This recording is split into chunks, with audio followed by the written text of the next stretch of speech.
Sekumpulan padri membakar 530 pengikutnya hidup-hidup di dalam sebuah gereja demi nak mempercepatkan hari kiamat.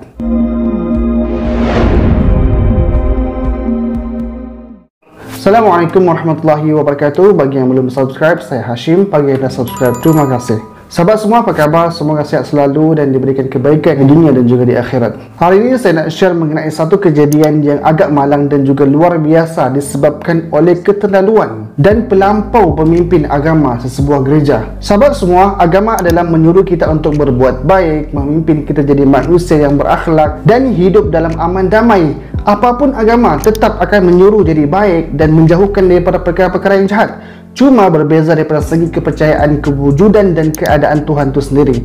Dan rata-rata agama mempercayai akan adanya alam selepas kematian, mempercayai adanya syurga dan juga neraka. Jadi di salah sebuah gereja di Afrika ini yang mempercayai adanya syurga dan neraka dan juga adanya hari kiamat, terdapat beberapa orang, antaranya seorang padri ataupun pendeta Roman Katolik di sebuah daerah Kataribabo di Uganda yang bernama Joseph Kibwetre dan juga seorang yang bernama Selendea Merende melancarkan satu gerakan yang dipanggil sebagai Movement for the Restoration of the Commandments of God, yang bermaksud gerakan untuk pemulihan 10 perintah Tuhan yang boleh dikatakan sebagai hari kiamat lah yang telah diramalkan oleh padri tersebut akan berlaku nanti. Dan hari kiamat yang mereka maksudkan dan mereka ramalkan akan berlaku pada 31 Desember 1999, yang mana pada waktu itu zaman dah semakin moden dan banyak perkara-perkara yang baru, dan para padri ini mengeluarkan ramalan tersebut sehinggalah ramai yang percaya dengan apa yang dikatakan oleh padri tadi. Dan para pengikut gereja ini pun yang taat dan dengar segala ajaran yang dibawa, meskipun bukan daripada kitab tapi hanya daripada akal fikir mereka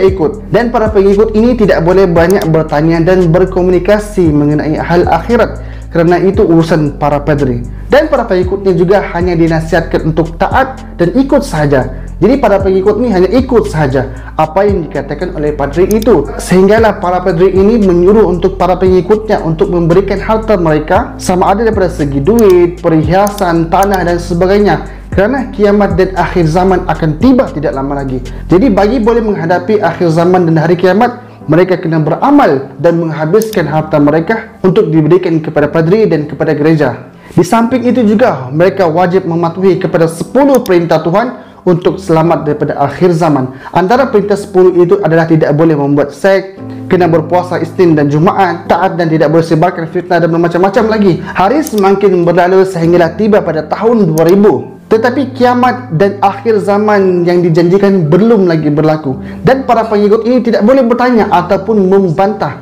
Kalau nak tanya pun kena tulis dan hantar menggunakan surat sahaja. Jadi bila banyak soalan dan kiamat belum berlaku pada tahun 2000, maka padri menukar pula tarikh kepada 17 Mac pada tahun 2000. Disebabkan padri Dominik itu dikatakan boleh bercakap dengan Maria secara langsung dan boleh menukar tarikh kepada tarikh yang mereka inginkan. Jadi bila tarikh dah tukar, para padri ini pun mengatur rancangan untuk mengadakan satu majlis besar di salah satu gereja terpencil di Kanungu, Uganda. Dan para pengikut ini datanglah, ada yang membawa anak-anak, membawa saudara mara, membawa keluarga, sehingga kehadiran pada ketika itu lebih kurang 530 di dalam gereja, dan ada juga yang berada di luar. Tetapi hari itu adalah hari yang tragis sebenarnya kepada mereka, kerana para padri itu telah pun merancang untuk membakar pengikut mereka hidup-hidup di dalam gereja tersebut, dengan setiap tingkap dan juga pintu-pintu di gereja itu dikunci, dan para pengikutnya tidak boleh keluar, lalu dibakar oleh padri tersebut. Bila kebakaran berlaku, terdengarlah tangisan dan juga teriakan manusia yang dijilat api yang besar, dan perkara tragis itu turut meragut nyawa anak-anak kecil dan menjadikan daerah itu heboh dan cemaslah dengan musibah tersebut. Jadi 4 hari setelah kejadian kebakaran itu, polis pun menyiasat gereja tersebut dan menemukan ratusan mayat berselerak di dalam gereja, dan keadaan mayat itu pun sangatlah menyedihkan. Lebih-lebih lagi bila ada mayat anak-anak kecil yang turut terbakar dalam kejadian tersebut. Sedangkan keberadaan 5 pemimpin padri, iaitu Joseph Kibwetre, Joseph Kasapurari, John Kamagara, Dominik Kataribabo dan Sidonia Miranda tidak diketahui dan mereka dijangka telah pun melarikan diri selepas kejadian tersebut. Setelah polis menyiasat kes tersebut, ternyata banyak di kalangan pengikut-pengikut pendeta tersebut tidak berpuas hati dan ada sebahagian yang menuntut hak mereka balik. Sebab kebanyakan daripada pengikut-pengikut ni mereka telah pun menjual tanah mereka, menjual barang berharga mereka dan diberikan kepada pendeta tersebut, sehingga ada yang jatuh miskin disebabkan mereka tidak lagi mahu mencari dunia dan hanya bersedia untuk hidup di akhirat. Kiranya mereka menyerahkan segala harta mereka kepada padri tersebut. Jadi para padri ini pun membakar pengikut mereka, kira membunuhlah, dengan agenda untuk menghindari daripada sebarang asakan, ugutan atau apa-apa ancaman daripada pengikut-pengikut tersebut. Dan terbongkarlah antara tujuan padri mengadakan Movement for the Restoration of the Ten Commandments of God tidak lain hanyalah untuk bertujuan mendapatkan harta kekayaan daripada pengikut mereka, dengan memeras sampai kering segala wang ringgit dan juga harta milik pengikut mereka, sehingga habislah miskin para pengikut tersebut kerana mereka menyerahkan segala harta mereka kepada pendeta tersebut. Sahabat semua, terjadi ini kita boleh ambil pengajaran dan iktibar, kerana ramai di antara kita yang bercakap mengenai kiamat, persediaan mengenai kiamat. Kiamat adalah perkara rahsia yang Allah sahaja yang tahu, sebagaimana firman Allah Subhanahu wa taala, "Innallaha 'indahu 'ilmus sa'ah wa yunazzilul ghaitha wa ya'lamu ma fil arham." Yang bermaksud sesungguhnya Allah hanya pada sisinya lah sahaja pengetahuan tentang hari kiamat, dan dialah yang menurunkan hujan dan mengetahui apa yang ada di dalam rahim. Dan ketika Rasulullah pun ditanya tentang kiamat, Rasulullah menjawab sebagaimana firman Allah Subhanahu wa taala di dalam Al-Quran, "Yas'alunaka 'anis sa'ati ayyana mursaha qul innama 'ilmuha 'inda rabbi la yujalliha liwaqtiha illa huwa thaqulat fis samawati wal ard la ta'tikum illa baghtah." Yang bermaksud, mereka bertanya kepadamu wahai Muhammad tentang hari kiamat, bilakah masanya akan datang?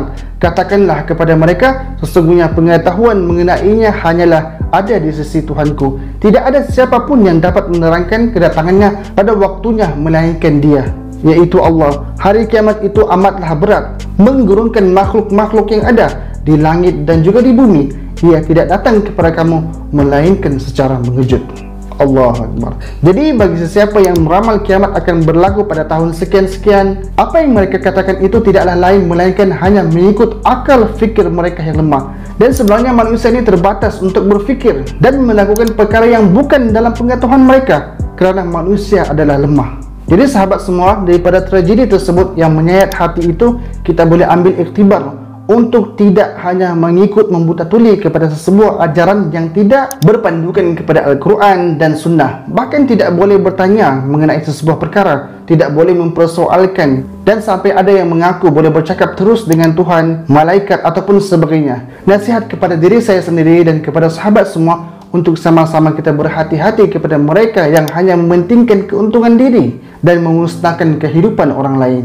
Kisah tersebut mungkin berlaku di luar negara, tetapi orang jenis mementingkan diri sendiri ini dan ada kepentingan sebenarnya wujud di mana-mana sahaja dan sanggup melakukan apa sahaja demi kepuasannya dan menggunakan agama sebagai alas mereka bertapak. Saya berpesan kepada diri saya sendiri dan juga kepada sahabat semua yang berada di luar sana untuk sama-sama mengambil iktibar dan pengajaran. Semoga Allah memberikan kebaikan kepada kita, petunjuk dan juga bimbingannya agar kita sentiasa berada di jalan yang benar. Semoga juga kita dalam rahmat Allah Subhanahu wa taala, dan kita kena sedar bahawa kiamat dan segala sesuatu itu adalah dalam pengetahuan dan kuasa Allah Subhanahu wa taala.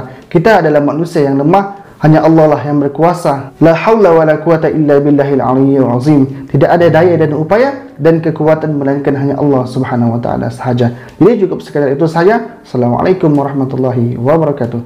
Jika video ini bermanfaat, jangan lupa untuk share.